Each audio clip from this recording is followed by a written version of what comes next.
पंचभूतों से बना स्थूल शरीर, तीन शरीर एवं कर्म योग।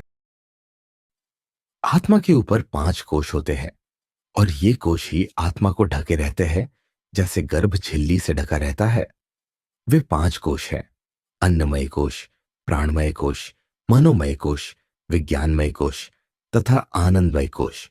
इन कोशों की निवृत्ति ही मुक्ति कही जाती है। स्थूल, सूक्ष्म तथा कारण, ये तीन शरीर एवं पांच कोश वास्तव में एक ही है। स्थूल शरीर में दो कोश होते हैं, अन्नमय कोश तथा प्राणमय कोश। सूक्ष्म शरीर में जो दो कोश होते हैं, मनोमय कोश तथा विज्ञानमय कोश। कारण शरीर में सिर्फ एक कोश होता है, आनंदमय कोश।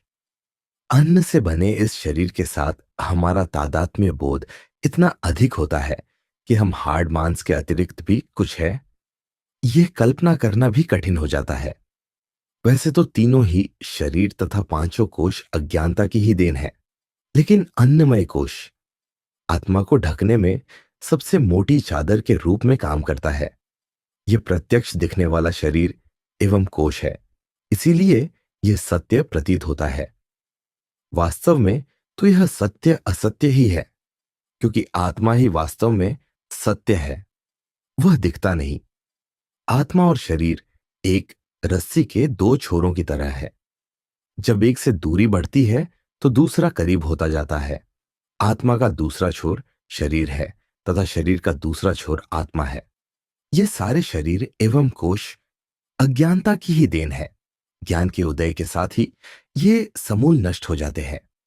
नश्वर शरीर। तीन चीजें अत्यंत दुर्लभ है। भगवत कृपा के बिना उनका पाना अत्यंत दुर्लभ है। पहला है मनुष्य शरीर की प्राप्ति, दूसरा है मुक्ति की प्रबल इच्छा, तीसरा है महापुरुषों का संग। मनुष्य शरीर धारण करना ही पर्याप्त नहीं है, उसका आध्यात्मिक पथ पर चलना भी आवश्यक है। शरीर धारण करने का उद्देश्य सिर्फ भोग विलास है तो उसे धारण करने की उपयोगिता ही समाप्त हो जाती है।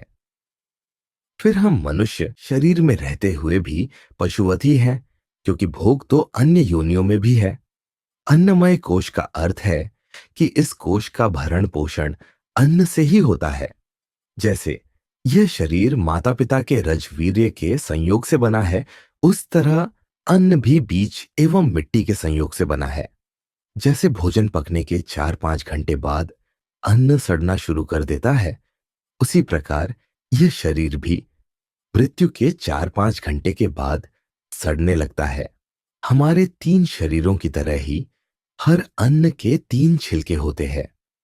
सबसे ऊपरी छिलके को स्थूल शरीर कहते हैं, उसके अंदर के छिलके को सूक्ष्म शरीर कहते हैं और तीसरे आवरण को ही कारण शरीर कहते हैं। हर स्थूल शरीर पंचभूतों से बना है: पृथ्वी, जल, अग्नि, वायु एवं आकाश। इन पांचों भूतों के अपने कारण में विलय करने का नाम ही मृत्यु है। उनका फिर से संगठित होने का नाम ही जन्म है। बीज से उत्पत्ति। अन्नमय शरीर के मिट जाने पर भी हमारे दो शरीर संयुक्त रूप से बचे रहते हैं, सूक्ष्म एवं कारण शरीर। अब प्रश्न उठता है कि हमारी इंद्रियां किस शरीर में होती है। यदि इंद्रियों से हमारा संबंध बाहरी नाक, कान, आंख आदि से है तो वे स्थूल शरीर में ही होती है। लेकिन इंद्रियों से हमारा संबंध अगर सूक्ष्म शक्ति से है, जिसके बाहरी अंग स्थूल शरीर में होते हैं, तो इंद्रियां हमारे सूक्ष्म शरीर में होती है। कारण शरीर में ही स्थूल एवं सूक्ष्म शरीरों के बीज होते हैं। चाहे कर्म हो या वासना, सभी के स्थूल, सूक्ष्म एवं कारण नामक तीन बीज होते हैं। शरीर के स्वस्थ एवं सुंदर होने का रहस्य कारण शरीर के बीज पर निर्भर करता है। इस जन्म में तो स्थूल शरीर को चिकित्सा एवं दवा के द्वारा ठीक कर लिया, लेकिन सूक्ष्म और कारण का इलाज नहीं करवाया तो फिर बीज की बीमारी दूर नहीं हो सकती।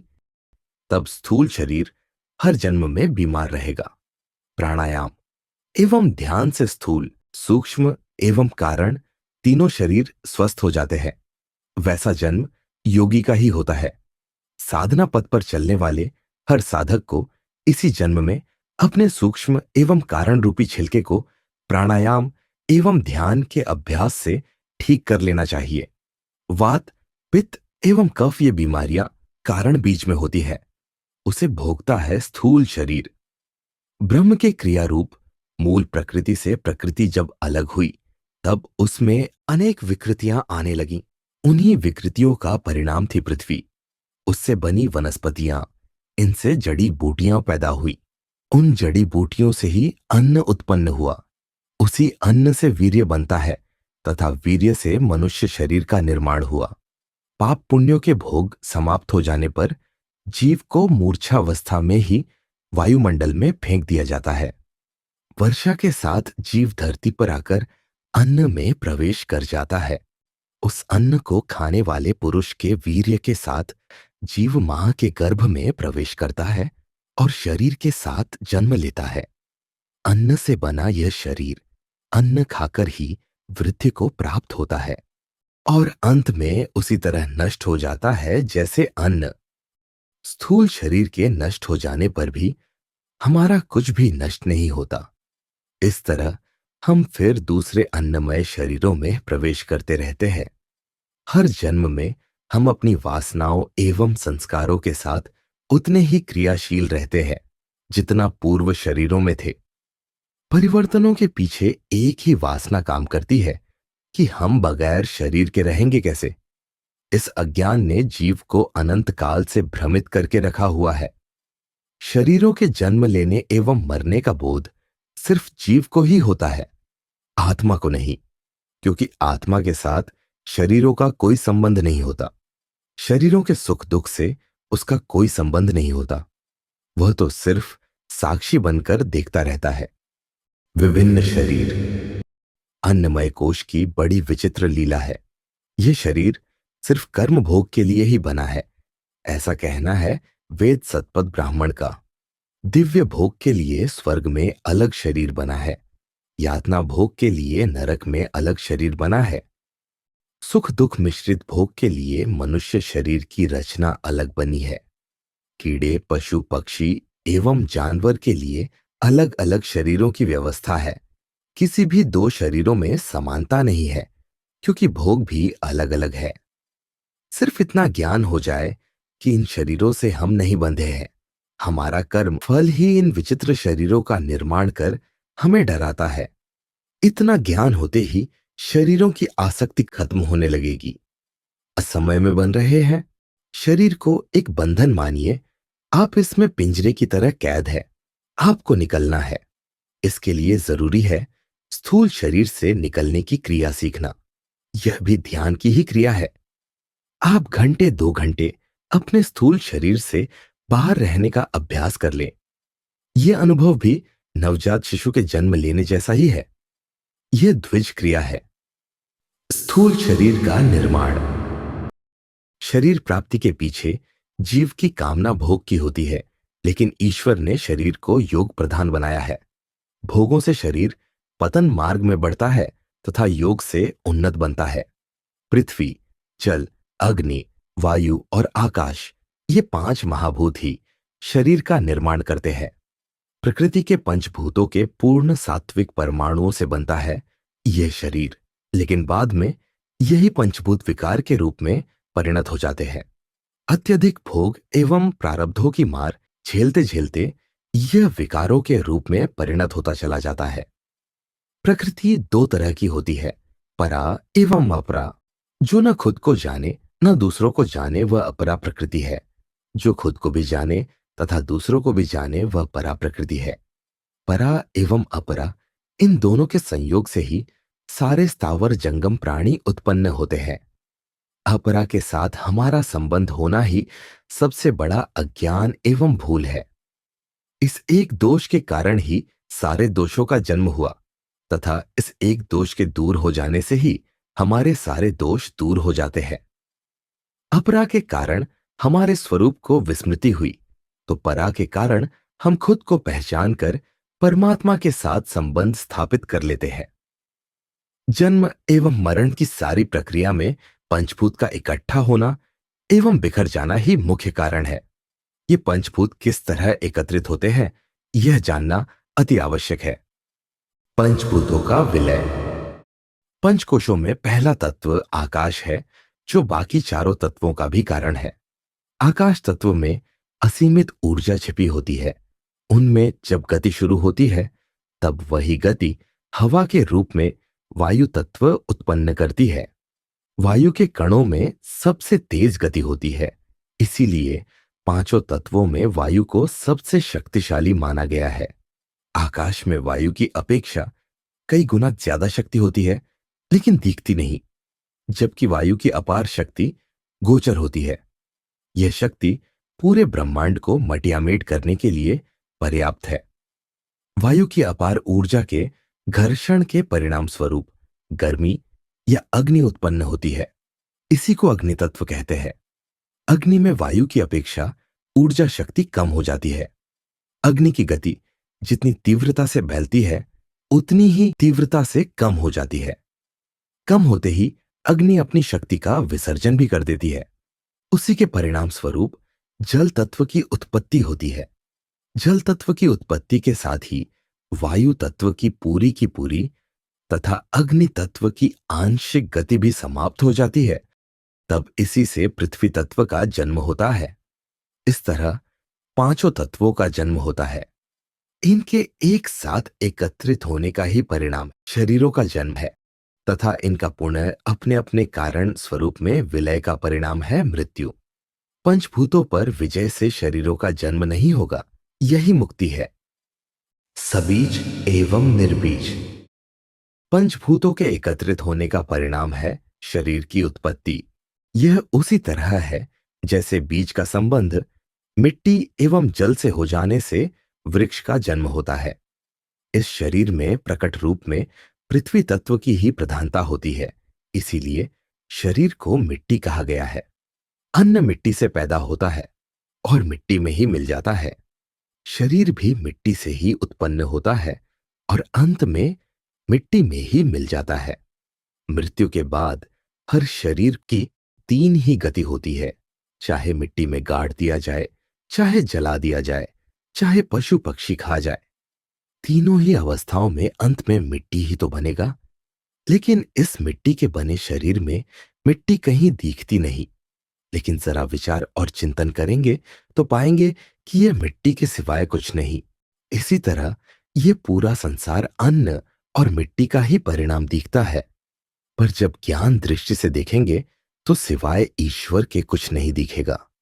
जितने बीज हैं, सब वृक्ष से उत्पन्न होते हैं और पुनः वृक्ष पैदा कर नष्ट हो जाते हैं। लेकिन एक ऐसा बीज है जो प्रकृति का कार्य नहीं है। वह सनातन बीज है, आदि अंत से रहित है, तथा वही जगत का कारण है, वही परमात्मा है। गीता में कहा है, बीजम माम सर्वभूतानां वित्ति पार्थ सनातनम। रास्ता कितना भी लंबा हो, उसका कहीं ना कहीं अंत होता है, लेकिन गोल गोल घूमने वाले रास्ते का कोई अंत नहीं होता। कोल्हू के बैल की तरह जन्म के बाद मरना तथा मरने के बाद जन्म लेना, यही गोल गोल रास्ता है। पंचभूतों की इस श्रृंखला को तोड़ना जरूरी है। स्वस्थ शरीर का रहस्य। पंचतत्व अगर सही संतुलन में हो तो शरीर सदैव स्वस्थ रहेगा। इसका एकमात्र उपाय है संयमित जीवन। सम्यक आहार, सम्यक व्यायाम एवं सम्यक निद्रा, ये तीन सूत्र है स्वस्थ जीवन के। अन्न से बने शरीर को अन्न के संयम के टूटने से अनेक बीमारियों से जूझना पड़ता है। पौष्टिकता को आधार बनाकर आहार का चयन करें, स्वाद को नहीं। जितने में पेट भर सकता है उससे थोड़ा कम ही खाएं। पाचन क्रिया को थोड़ा विश्राम दें। दूसरा सूत्र है सम्यक व्यायाम। यौगिक आसन व्यायाम में सर्वोत्तम माने गए हैं।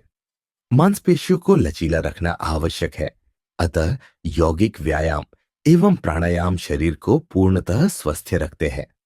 तीसरा सूत्र है सम्यक निद्रा। 6 से 7 घंटे की सुखद निद्रा अति आवश्यक है। निद्रा तनाव रहित एवं सपनों से रहित होनी चाहिए। ये तीनों सूत्र अगर ठीक है तो पंचतत्वों का संतुलन हमेशा बना रहेगा। और आप पूर्णतः स्वस्थ रहेंगे। अत्यधिक आहार, अत्यधिक परिश्रम तथा अत्यधिक निद्रा से पंचभूतों में अनेक प्रकार के विकार उत्पन्न होंगे। शरीर तब न साधना के योग्य रह पाएगा, न व्यवहार के। यह बीमारियों का घर बन जाएगा। पृथ्वी तत्व के बिगड़ने से चर्म रोग, घाव एवं जोड़ों के दर्द से परेशानी होगी। जल तत्व बिगड़ा तो रक्त की एवं मानसिक बीमारियां होंगी। अग्नि तत्व बिगड़ा तो पाचन क्रिया को लेकर अनेक बीमारियां होंगी तथा कम आयु में ही शरीर का तेज एवं शक्ति घट जाएगी। जल्दी ही वृद्धावस्था अधमकेगी। वायु तत्व के कारण पुरुष में वीर्य एवं नारी में नाद दोष आ जाएंगे, जिससे वैवाहिक जीवन पूरी तरह प्रभावित होगा। सबसे घातक है आकाश तत्व का बिगड़ना। इसके कारण मस्तिष्क की कई बीमारियां होती है। अज्ञात भय के कारण हमेशा तनाव बना रहेगा तथा इसके कारण बाकी के चारों तत्व भी प्रभावित हो जाते हैं। इसी का नाम है तत्वों का असंतुलित होना। संतोष से आनंद। पंचभूतों के असंतुलित होने का एक दूसरा कारण भी है। आइए इसे गुरु शिष्य संवाद के रूप में जाने। शिष्य ने पूछा, गुरुदेव, देखिए तो इस जंगल एवं आश्रम के वृक्ष कितने शांत एवं खुश हैं। इनमें कोई तनाव नहीं। आश्रम के पशु पक्षी भी कितने खुश हैं, दूसरों को भी खुशी प्रदान करते हैं। सिर्फ मनुष्य ही अशांत एवं तनावग्रस्त है, ऐसा क्यों? गुरुदेव ने कहा, ये वृक्ष एवं पशु पक्षी वही बने हैं जो इन्हें बनना था। अपने प्रारब्ध से इन्हें कोई शिकायत नहीं। इन्होंने अपने प्रारब्ध को बदलने का कभी प्रयास नहीं किया, इसलिए प्रसन्न है। मनुष्य जन्म लेने के समय अपने ही भाग्य को खुद अपने हाथों से लिखकर जन्म लेता है। उससे कभी संतुष्ट नहीं हुआ और खुद के फैसले से ही विद्रोह करता रहा। जिस बीज को अपने कर्मों से तैयार किया, उससे ही असंतुष्ट रहा और खुद के बीज को अपने ही हाथों नष्ट करने में सारा पुरुषार्थ लगा दिया। मनुष्य कभी अपने होने से संतुष्ट नहीं रहा। यही कारण है कि उसके पंचभूतों का संतुलन कभी ठीक नहीं रहा। अगर वृक्षों की तरह खुद के बीज से संतुष्ट हो जाए तो इसी धरती पर स्वर्ग का भोग उसे मिल जाएगा। विदेहावस्था। जब तक स्थूल शरीर बना रहता है, तभी तक शारीरिक सुख दुख भी बने रहते हैं। इनसे मुक्ति का सबसे सरल उपाय है विदेहावस्था। इस अवस्था में ऐसा नहीं कि कष्ट होंगे ही नहीं। कष्ट प्रारब्धों के अनुसार तो आएंगे, लेकिन हमें पीड़ित नहीं कर पाएंगे। वास्तव में देखा जाए तो सुख और दुख दो वस्तुओं के अनुकूल एवं प्रतिकूल मिलन से होते हैं। ये तीन प्रकार के हैं। जड़ के साथ जड़ के मिलन से सुख दुख, जड़ के साथ चेतन के मिलन से सुख दुख, चेतन के साथ चेतन के मिलन का सुख दुख। जड़ के साथ जड़ का सुख दुख वह है जो हमारे मन एवं इंद्रियों के साथ विषयों के संयोग से होता है। इंद्रियां एवं उनके विषय दोनों ही नाशवान होने से सुख एवं दुख भी क्षणिक एवं नाशवान होते हैं। दूसरा है जड़ एवं चेतन के मिलने से बना सुख दुख। यह हमारे मन एवं चेतन आत्मा के संयोग से बना सुख दुख पहले की अपेक्षा ज्यादा स्थायी रहता है। फिर भी मन के अनित्य होने के कारण हमारा नित्य साथी नहीं बन सकता। तीसरा है चेतना आत्मा के साथ चेतन जीव के संयोग के कारण। इसमें दुख का पूर्ण अभाव होता है तथा सुख भी अपने स्वरूप को बदलकर आनंद में परिवर्तित हो जाता है। इस अवस्था में शरीर भाव टिक नहीं पाता, अतः यही विदेहावस्था है। चैतन्य कोशिकाएं। हमारी बुद्धि हमारी पहचान को सीमित कर देती है तथा हम अपनी वास्तविक पहचान को समझ नहीं पाते। हमारा शरीर छोटी छोटी कोशिकाओं से मिलकर बना है, जिनके भीतर भी अनेक छोटे छोटे कण हैं जो आपस में मिलकर कोशिकाएं बनाते हैं। इन कोशिकाओं में अनगिनत क्रियाएं निरंतर होती रहती है। यदि हम यह मान लें कि यह शरीर मेरा है और यही हमारी पहचान है, तो फिर इन सारी क्रियाओं पर हमारा अधिकार भी होना चाहिए, जबकि ऐसा नहीं है। अपने शरीर एवं मन पर हमारा कोई नियंत्रण नहीं है ऐसा क्यों? इस रहस्य की गहराई में उतरने पर यह स्पष्ट हो जाता है कि जागते रहने पर शरीर की समस्त क्रियाएं स्वतंत्र रूप से अपना काम करती रहती है, जिसके बारे में हमें कुछ भी पता नहीं होता। सोते समय भी शरीर इसी तरह यंत्र की भांति काम करता रहता है। ये सारे कार्य उसी चेतन की प्रेरणा से होते रहते हैं, जिसे हम इन स्थूल इंद्रियों की सहायता से नहीं देख पाते। मां के शरीर से अलग होते ही वही चेतना जीवन बनकर अंदर प्रवेश कर जाती है। हम जितना ही उस चेतना के बारे में जानेंगे, उतना ही अपने को जान पाएंगे। जो जो हम उस चेतन को शरीर की हर कोशिका में कार्य करते हुए अनुभव करेंगे, त्यों त्यों हमारी भौतिक पहचान खत्म होती जाएगी और वास्तविक पहचान मिलनी शुरू हो जाएगी। तब शरीर जैसे उस चेतन की आज्ञा मानता था, अब हमारी आज्ञा भी मानने लगेगा। यही विदेहावस्था है। विदेहावस्था तभी कायम हो सकती है जब शरीर के कर्मों में कर्तापन का भाव खत्म हो जाए और हम उस चेतन को ही सबका कर्ता माने। जब इस प्रकार का विचार मन में उठने लगे तथा मन उस चेतन को ढूंढने के लिए व्याकुल हो उठे, तब एक वृहद दृष्टिकोण का जन्म होता है। एक स्वतंत्र विचारधारा जन्म लेती है। उस चेतन की सत्ता में विश्वास होने लगता है। उस चेतन को अपने अंदर महसूस करने की एक ललक लग जाती है और तब ऐसा लगने लगेगा कि उससे आपका चिर पुरातन कोई संबंध रहा है। पहचान कायम होते ही वह कई तरह के संदेश भेजना शुरू करता है। कुछ समय उस चेतन को समीप से अनुभव करने और उसके संदेशों को सुनने का प्रयास करना चाहिए। इसके लिए हमें हमेशा अपनी अंतः चेतना को जगाए रखना होगा। अगर आपकी अंतः चेतना उस प्रकाश को नहीं पकड़ पा रही है, तो कमी आप में ही है। अपने सांसारिक कर्तव्यों से मुंह मोड़े बगैर ही हमें उस चेतन को अपने शरीर के कण कण में अनुभव करने की आवश्यकता है। सिर्फ इतना दृढ़ निश्चय हो जाए कि सब कुछ उसी का है। इस शरीर की देखरेख तथा जीवन यापन की सारी व्यवस्था उसी के हाथ में है। मेरा कुछ भी नहीं है। बस सारा अहंकार और मैं, मेरा का भाव खत्म होने लगेगा।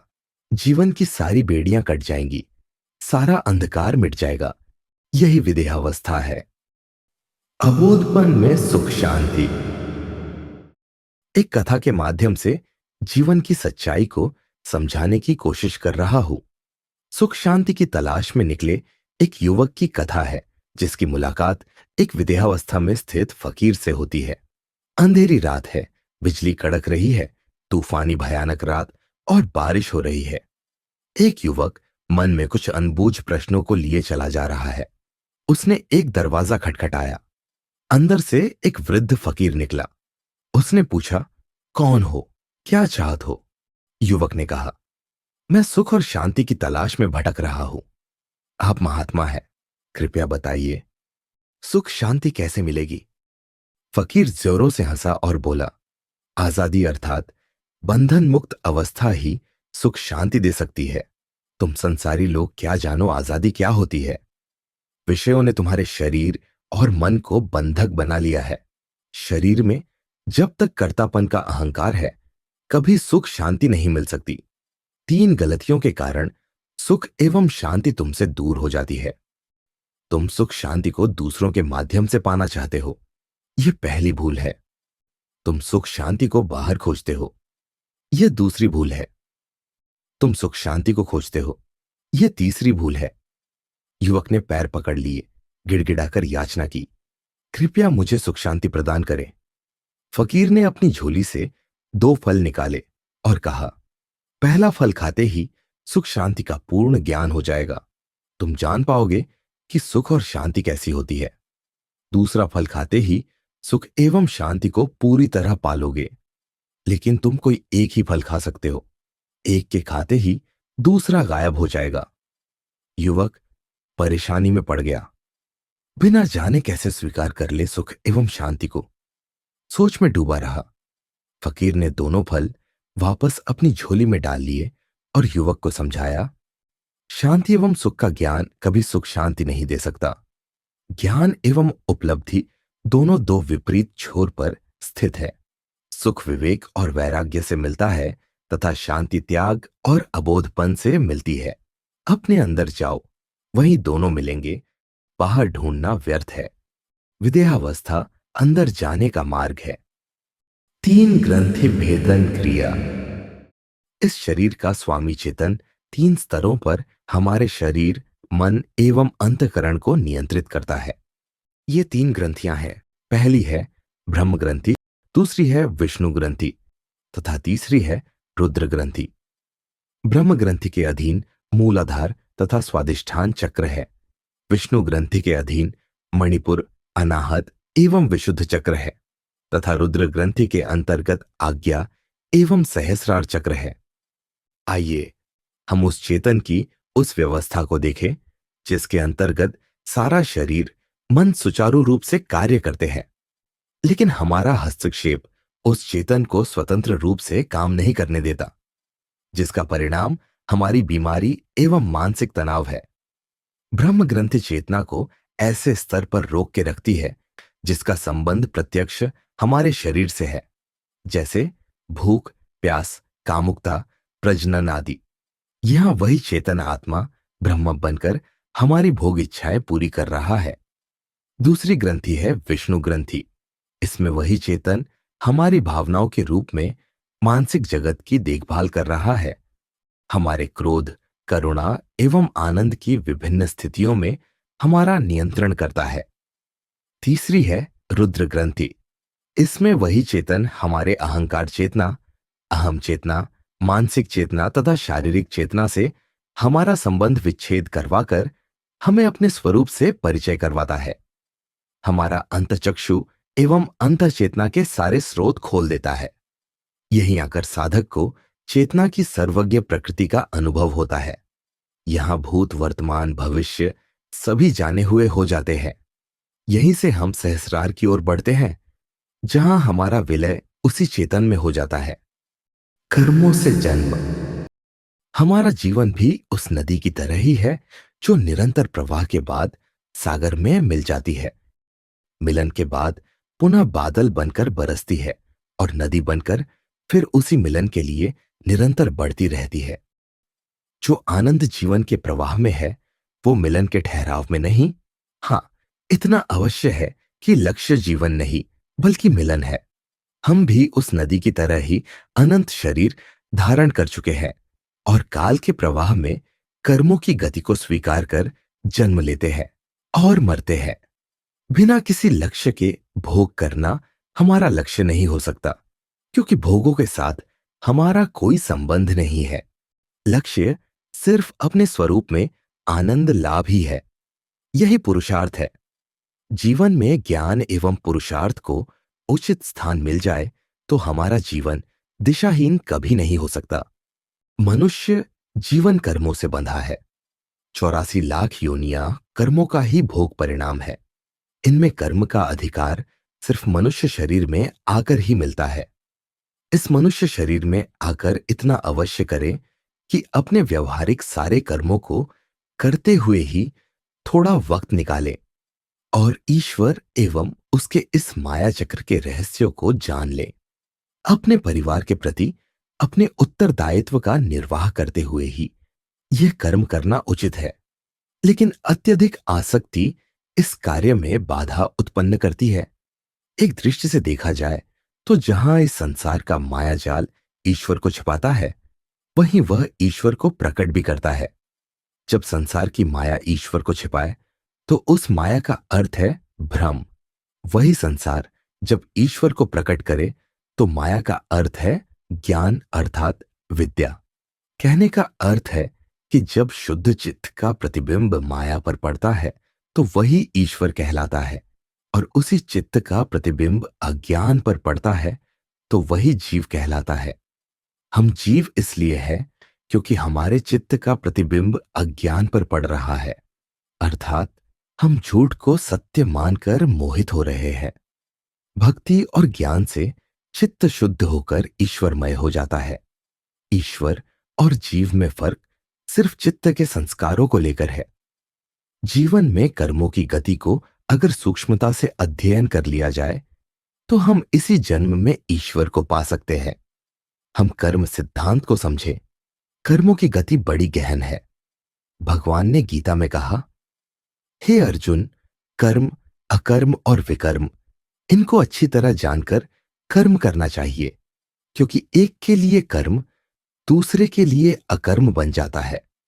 जब बुद्धि कर्मों की भूल भुलैया में फंस जाए तो कर्मयोगी बन जाओ और सारे कर्मों को मुझे अर्पण कर दो, फिर ये तुम्हें कभी बांधेंगे नहीं। कर्मों की गति। कर्म तीन तरह के होते हैं, संचित, प्रारब्ध और क्रियमाण। जो भी कर्म हमने पिछले जन्मों में किए हैं वे कभी नष्ट नहीं हो सकते। वे सभी हमारे कर्माशय में जमा हो चुके हैं और निश्चित ही फल देंगे। इन्हें संचित कर्म कहते हैं।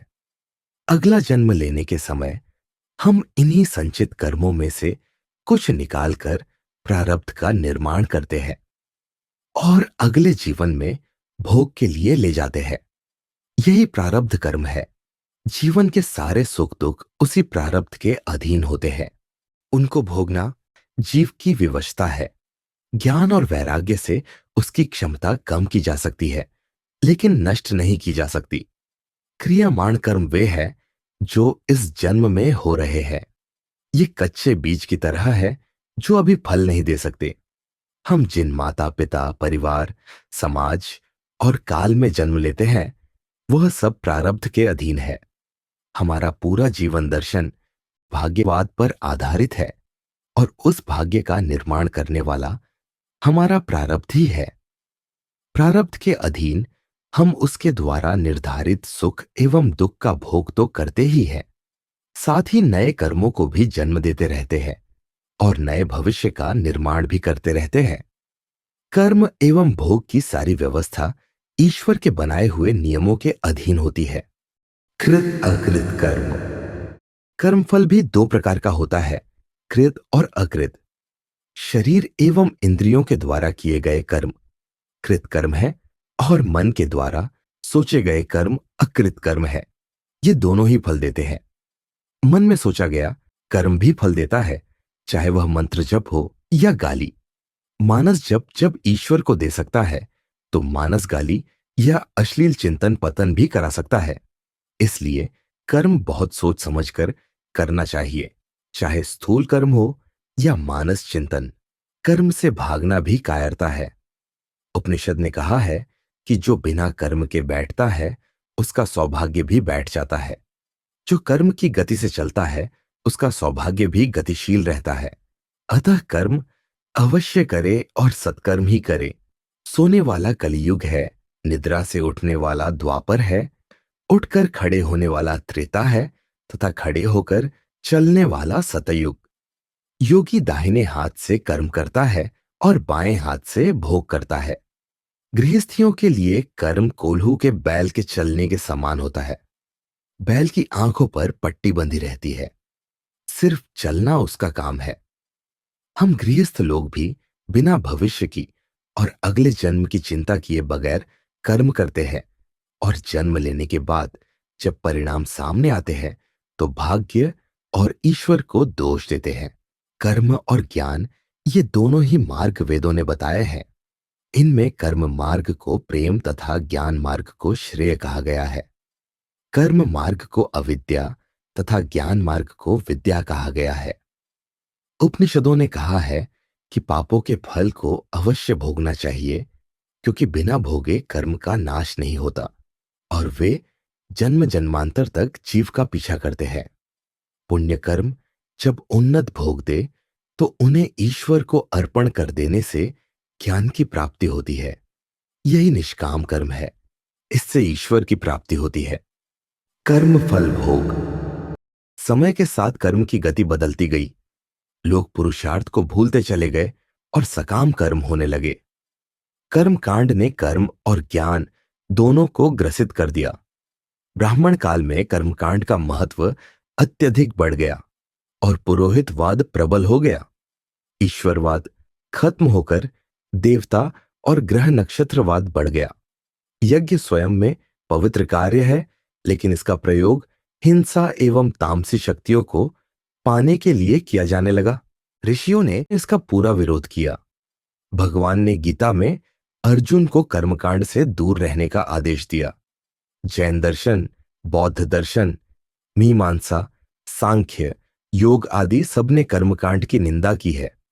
आज भी हमारा हिंदू समाज देवी देवताओं की सकाम पूजा को लेकर ही जी रहा है। अगर हमसे पाप कर्म हो गए हो तो इसके लिए हमारे शास्त्रों में प्रायश्चित का विधान है। प्रायश्चित कर लेने से पाप कर्म फल नहीं दे पाते। इसके लिए मनुस्मृति में बताया गया है कि प्रायश्चित से उन कर्मों का नाश हो जाता है जो अनजाने में किए गए हो। 10-12 वर्ष की उम्र में ज्ञान नहीं होने से अनेक पाप हो जाते हैं। हत्या का पाप भी हो जाता है। बड़े होने पर व्रत, उपवास, जप, तप, दान, पुण्य, ये सब प्रायश्चित के तरीके हैं। इनसे अनजाने पाप सब नष्ट हो जाते हैं। लेकिन वो कर्म जो पूरे होश में जानबूझकर क्रोध, राग, द्वेष, लालच आदि में किए गए हो, उन्हें कोई भी प्रायश्चित नहीं मिटा सकता। उसे सिर्फ ज्ञान से ही दग्ध किया जा सकता है। भक्ति की पराकाष्ठा से उनकी शक्ति कम की जा सकती है। बाकी कर्मों के फल भोग से ही नष्ट होते हैं। प्रायश्चित में सबसे ऊंचा है भगवान का नाम, जप एवं ज्ञान। स्वप्न जगत में भी कर्म। कर्म 3 कारणों से किए जाते हैं: नित्य, निमित्त एवं प्रायश्चित। नित्य कर्म वो है जो हम शास्त्रोक्त विधि से नित्य करते हैं, जैसे प्रातः उठकर शौच आदि से निवृत्त होकर व्यायाम करना, पूजा करना, दान पुण्य करना, ध्यान करना तथा परिवार के भरण पोषण के लिए सात्विक तरीके से धनोपार्जन करना। नैमित्तिक कर्म है जिन्हें हम किसी इच्छा पूर्ति की कामना को लेकर करते हैं। इनमें मुख्यतः कर्मकांड के माध्यम से यज्ञ, हवन, व्रत, पूजा आदि आते हैं। तथा प्रायश्चित कर्म वो है जो जाने अनजाने में किए गए पापों के नाश के लिए किए जाए। ये वो कर्म है जो हम जागृत अवस्था में करते हैं, लेकिन जो कर्म हम स्वप्न अवस्था में अपने सूक्ष्म शरीर के माध्यम से करते हैं, वो कर्म भी सूक्ष्म जगत में फल देते हैं। 3 शरीर हैं: स्थूल, सूक्ष्म तथा कारण, तथा तीनों ही एक दूसरे को प्रभावित करते हैं। तीनों सत्य है, लेकिन एक की अवस्था में बाकी 2 मिथ्या जान पड़ते हैं। जैसे जगने पर स्वप्न एवं सुषुप्ति झूठ हो जाते हैं, सोने पर जागृत एवं सुषुप्ति झूठे हैं, तथा सुषुप्ति में जागृत एवं स्वप्न झूठे हो जाते हैं। मुक्ति में सूक्ष्म शरीर का उतना ही योगदान है जितना स्थूल शरीर का। मनोवैज्ञानिक एवं दार्शनिक फ्रायड ने लिखा है कि जो भोग हम जागृत में पूरी तरह नहीं पा सकते, उन्हें हम स्वप्न के माध्यम से पाकर भोग करते हैं। अतृप्त इच्छाएं जो स्थूल जगत में प्रारब्धवश नहीं पूरी हो सकी, उन्हें हम सूक्ष्म जगत में स्वप्न के माध्यम से भोग लेते हैं। स्वप्न अवस्था में आंखों की पुतलियां जागृत की तरह चलती है और उस दौरान उत्पन्न वेग की तरंगों का अगर अध्ययन किया जाए तो अपने भविष्य के बारे में भी हम जान सकते हैं। चित्त में पिछले सारे जन्मों के संस्कार हैं, क्योंकि अधिकांश स्वप्न उन जन्मों से ही संबंधित होते हैं। सारी रात सूक्ष्म शरीर उन स्वप्नों का भोग करता है, लेकिन 10-15 मिनट के स्वप्न ही हमें याद रहते हैं। और यह उचित भी है, क्योंकि सारी रात की घटनाएं अगर जगने के बाद भी याद रहने लगे तो हम पागल भी हो सकते हैं। स्थूल शरीर फिर टिक नहीं पाएगा। कबीर दास ने लिखा है, जागन से सोवण भलो, जो कोई जाने सोए। प्रश्न उठता है कि यह कैसे संभव है, क्योंकि ज्यादा सोना आलस्य एवं तमस की निशानी है, जागरण ही पुरुषार्थ है। इसका उत्तर उन्होंने दिया है, जो कोई जानत सोए, अर्थात सोने की वास्तविक कला का ही नाम है ध्यान एवं योग निद्रा। निद्रा, समाधि एवं मृत्यु एक ही चीज है। निद्रा को राजसी समाधि तथा मृत्यु को तामसी निद्रा कहा गया है। समाधि ही पूर्ण जागरण है। निद्रा में हमारी स्थिति निद्रा की आवश्यकता स्थूल शरीर की थकान दूर करने के लिए है। गृहस्थियों के लिए निद्रा, साधक योगी के लिए ध्यान तथा सन्यासी विरक्त के लिए समाधि उनकी कार्यक्षमता को बढ़ाने के लिए जरूरी है। अच्छी नींद के लिए जरूरी है कि रात को भोजन हल्का एवं सात्विक हो, थोड़ा दूध लिया जाए तथा मन चिंताओं से रहित हो। किसी भी प्रकार की इच्छा, वासना या मन का विकार निद्रा में सबसे बड़ा विघ्न है। इससे शरीर दूसरे दिन थका थका एवं मन चिड़चिड़ा रहेगा, क्रोध की मात्रा बढ़ेगी। रात में अधिक देर से सोना तथा प्रातः सूर्योदय के बाद भी सोते रहना तमस पैदा करता है और ऐसा व्यक्ति जीवन में सफल नहीं होता। सात्विक निद्रा हो, स्वप्न न आए तथा सुषुप्ति की अवस्था बनी रहे, इसे ही योग निद्रा कहते हैं। योगी निद्रा में भी समाधि में रहता है, इसी का नाम है पूर्ण जागृत निद्रा। इसमें सारी चेतना जगी रहती है तथा शरीर सो जाता है। ऐसी निद्रा चिड़ यौवन एवं लंबी आयु प्रदान करती है। हम जीव इसलिए है क्योंकि शरीर की निद्रा के साथ हम भी सो जाते हैं, हमारी चेतना भी सो जाती है। इसी के संस्कार मृत्यु में भी देखे जाते हैं। शरीर की मृत्यु के साथ हम भी मूर्छा में चले जाते हैं एवं मान लेते हैं कि हम भी मर गए। वर्तमान को सुधारें। योग मार्ग का सिद्धांत है कि जागरण में चिंता तथा निद्रा में स्वप्न दोनों ही बाधक है। दिन में जब हम किसी विचार या कल्पना में होते हैं तो आधे ही जगे होते हैं, आधे सोए रहते हैं। तब हमारा जागरण अधूरा रह जाता है। रात को अगर सपने देखते रह गए तो इसका अर्थ हुआ कि आधे ही सोए आधे जगे रहे, तो निद्रा भी अधूरी रही। अर्थात दिन में पूरे जगे नहीं और रात को पूरे सोए नहीं। दिन में विचार जगने नहीं देते तथा रात में स्वप्न सोने नहीं देते। यही स्थिति जीवन में भी है। बचपन और जवानी भविष्य की कल्पना में बीत जाता है तथा बुढ़ापा भूतकाल की स्मृतियों में बीत जाता है। हम वर्तमान में कभी जीते ही नहीं। भविष्य ने अभी जन्म लिया नहीं, उसकी सुंदर कल्पना में बचपन एवं युवावस्था गई तथा भूतकाल जो मर चुका है उसकी स्मृति में पूरा बुढ़ापा बीत जाता है। दोनों ही अवस्थाएं मरी हुई है, एक ने जन्म ही नहीं लिया तथा दूसरा मर चुका है। हम वर्तमान में नहीं जीते, यही कारण है कि अगले जीवन की सुंदर नींव नहीं डाल पाते। भविष्य का निर्माण वर्तमान के कर्मों से होता है। वर्तमान ही जागरण है। जगह में जो करेंगे उसी की नींव पर भविष्य का जन्म और जीवन निर्भर करता है। सुषुप्ति जगत। जागृत से ज्यादा सूक्ष्म स्वप्न जगत है तथा उससे भी ज्यादा सूक्ष्म है सुषुप्ति।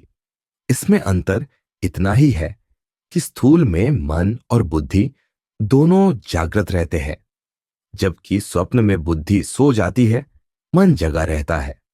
लेकिन सुषुप्ति में मन एवं बुद्धि दोनों सो जाते हैं, इसलिए इसे अज्ञान युक्त कारण जगत कहा गया है। बाकी दो शरीरों की दो अवस्थाओं का यही बीज है। सुषुप्ति में मन हृदय में रहता है और चूंकि हृदय आकाश में संसार के भोगों का अभाव रहता है, इसलिए यहां शांति एवं आनंद का अनुभव होता है। जिस दिन आत्मा का संबंध मन से खत्म हो जाएगा उस दिन सुषुप्ति समाधि बन जाएगी। जागृत एवं स्वप्न जीव की कर्म प्रधान अवस्थाएं हैं।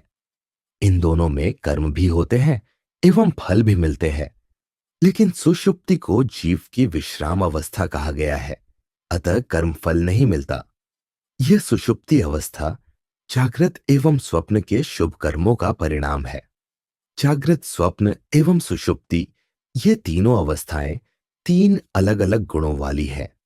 आज्ञा चक्र से लेकर विशुद्ध चक्र सात्विक है, विशुद्ध से लेकर मणिपुर तक राजसी तथा मणिपुर में मूलाधार तक तामसी है। हम ज्यों ज्यों नीचे उतरते हैं सत से तम में उतरते जाते हैं, लेकिन ध्यान में यह क्रम उल्टा है। हम ध्यान में ज्यों ज्यों उतरते हैं तम से सत में उतरते जाते हैं। अंदर का कर्म भंडार। हम ध्यान में जब भी नीचे उतरते जाते हैं, अचानक डर से ध्यान टूट जाता है। साधक कभी समझ नहीं पाता कि आंख बंद करते ही मन की चंचलता क्यों बढ़ती जाती है और वह अचानक आंख खोल देता है, ध्यान तोड़ देता है। यह अवस्था हर उस साधक की होती है जो ध्यान की गहराइयों में उतरना चाहता है। सिर्फ ध्यान में ही नहीं, वह अकेले कहीं भी जाने में एक अज्ञात भय से डर जाता है। इस रहस्य को अवश्य जानना चाहिए और इसका निदान ढूंढना चाहिए, क्योंकि यह भय कभी भी न चैन से जीने देगा, न चैन से मरने देगा। अंदर का जगत अनेक प्रकार के संस्कारों एवं वासनाओं का भंडार है। हम जागृत में जितने भी पाप कर्म करते हैं, उन्हें किसी को बताते नहीं, अंदर के कर्माशय में संचित करते जाते हैं। किसी को बता देना भी एक प्रायश्चित होता है, हम वो भी नहीं करते। इस तरह अंदर का भंडार पाप कर्मों के तमस से भरा रहता है। अंदर पुण्य नहीं जमा हो पाता, क्योंकि पुण्यों को करते ही उसका ढिंढोरा पीटकर हम उसे बांट देते हैं। जन्म जन्मांतरों के पाप कर्म चित्त की श्मशान भूमि में दफन होते रहते हैं। अब जब भी हम ध्यान में थोड़ा अंदर प्रवेश करते हैं, चित्त में दफन वो सारे कर्म भूतों की तरह हमारे सामने आकर खड़े हो जाते हैं और हम डर से आंखें खोल देते हैं। ध्यान नहीं लगने के कारणों में यह एक प्रमुख कारण है। हर व्यक्ति अकेला है। सुषुप्ति के आनंद का वही रूप है जो ध्यान का होता है, क्योंकि दोनों ही शांति एवं आनंद को देने वाले होते हैं। लेकिन इन दोनों अवस्थाओं की गहराई में उतरना सबके लिए आसान नहीं होता। ध्यान एवं सुषुप्ति में वही उतर सकता है जो अकेलेपन में आनंद का लाभ उठाता है। अकेला वही रह सकता है जिसके कर्माशय पाप कर्मों से मुक्त हो चुके हैं। जो लोग अकेलेपन से बहुत डरते हैं, वो ध्यान की गहराई का आनंद नहीं ले पाते। अकेलेपन का आनंद ही तो हमारा स्वभाव है। अद्वैत ही एकमात्र सत्य है। करोड़ों एवं अरबों की जनसंख्या वाले इस संसार में हर व्यक्ति अपने आप में अकेला है।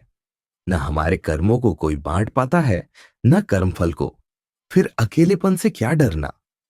सुषुप्ति अकेलेपन के आनंद का प्रतीक है। वहां सिर्फ हम होते हैं। ध्यान भी अकेलेपन का ही प्रतीक है। अकेलेपन से वही डरते हैं जो कर्माशय के संस्कारों से डरते रहते हैं। मनुष्यों ने परिवार, समाज, बिरादरी आदि का निर्माण सिर्फ उस भय से बचने के लिए किया है। प्रश्न है कि क्या हम कर्मफलों से कभी भाग पाएंगे? यही कारण है कि हम जागृत एवं स्वप्न के भय से डरकर सुषुप्ति में नहीं जा पाते। हम हमेशा दोस्त मित्रों से घिरे रहना चाहते हैं।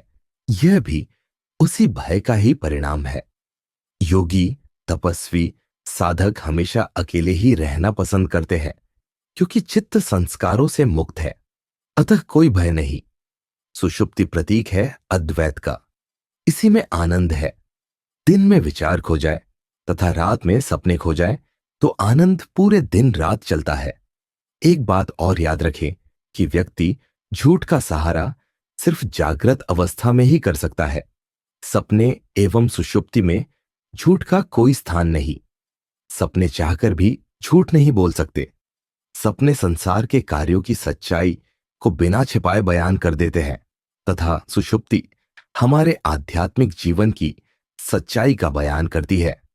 अंदर सिर्फ सत्य है, क्योंकि वहां मन और बुद्धि की स्वतंत्र सत्ता नहीं है।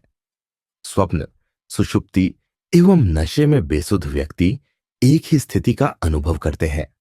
शराबी व्यक्ति जब पूरे नशे में हो तो वो भी झूठ नहीं बोल सकता, क्योंकि वह भी बुद्धि के दायरे से बाहर निकल जाता है।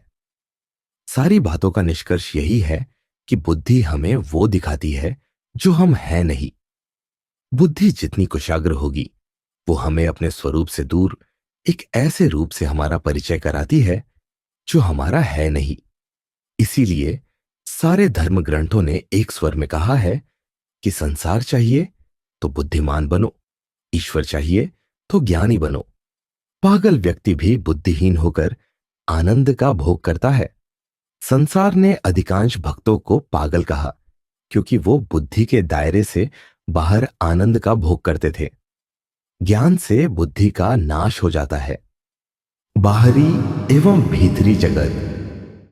इस कथा के माध्यम से विचार करें कि बुद्धि कैसे जागरण एवं सुप्तावस्था में अलग अलग खेल दिखाती है।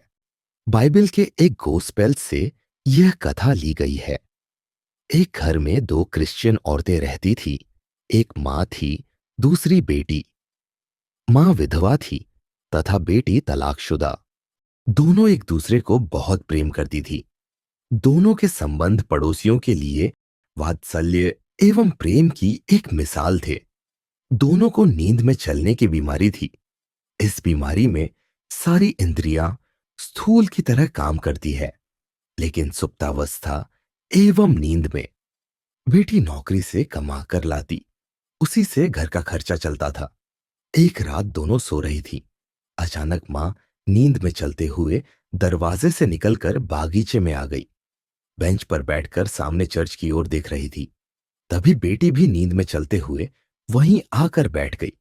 अचानक बेटी उठी और मां का गला पकड़कर नीचे गिरा दिया। ऊपर सवार होकर गुस्से में बोलने लगी, अरे डायन, तूने मेरी जिंदगी नर्क बना दी है। डेविड से मेरा तलाक जानबूझकर करवाया ताकि मेरी तनख्वाह पर ऐश कर सके। तू मां नहीं, डायन है। तभी नीचे दबी मां झट बेटी को धक्का देकर नीचे गिराकर उस पर सवार होकर गुस्से में बोलने लगी, अरे कुलक्षणी, जन्म लेते ही अपने बाप को खा गई, मुझे विधवा बना दिया। तेरे कारण ही मैं दूसरी शादी नहीं कर सकी, क्योंकि तेरे कारण कोई मुझसे शादी करने को तैयार नहीं था। तू कुलक्षणी है, पिता घातिनी है। और तभी प्रातःकाल गिरजाघर का घंटा बजा और दोनों होश में आ गई।